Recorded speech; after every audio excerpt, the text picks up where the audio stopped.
Hi guys, අපි මේ ඇවිල්ලා ඉන්නේ කුඩා වැල්ලට. මෙතන හරිම ලස්සන view එකක් තියෙනවා. ඔයගොල්ලන්ටත් කැමති නම් මෙතනට එන්න පුළුවන් බලන්න.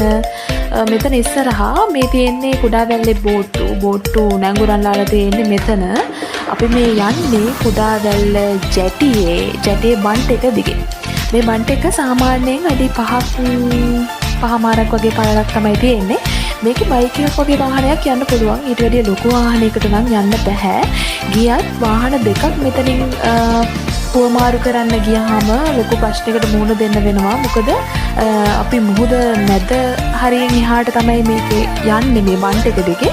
එතකොට අර පැත්තට වැටුණොත් මුහුද තියෙන්නේ, මේ පැත්තට වැටුණොත් මුහුද තියෙන්නේ. එතකොට පරිස්සමෙන් තමයි මෙතන යන්න ඕනේ. ඒ වගේම තමයි හුලං පාරත් මෙතන ගොඩාක් සැරයි. මේ ඕගොල්ලන්ට ඒක නොපෙනුනාට මෙතන හුලං පාර ගොඩක් සැරයි. මෙතන ඉස්සරහා තියෙනවා පොඩි දූපත් කෑල්ලක්. ඒ දූපතත් හරිම ලස්සනයි. ඒ වගේම තමයි උතන ඔය ඉස්සරහා පේන සීමාවෙන් තමයි කුඩාවැල්ල වරායට එන බෝට්ටු හා කුඩාවැල්ල වරායෙන් එළියට යන බෝට්ටු ඔය උතන පේන සීමාවෙන් තමයි එහාට මෙහාට යන්නේ. ගමනාගමනය සිද්ධ වෙන්නේ. හරිම ලස්සනයි. ඔයගොල්ලොත් එන්න ඇවිල්ලා බලන්න මොන වගේද කියලා.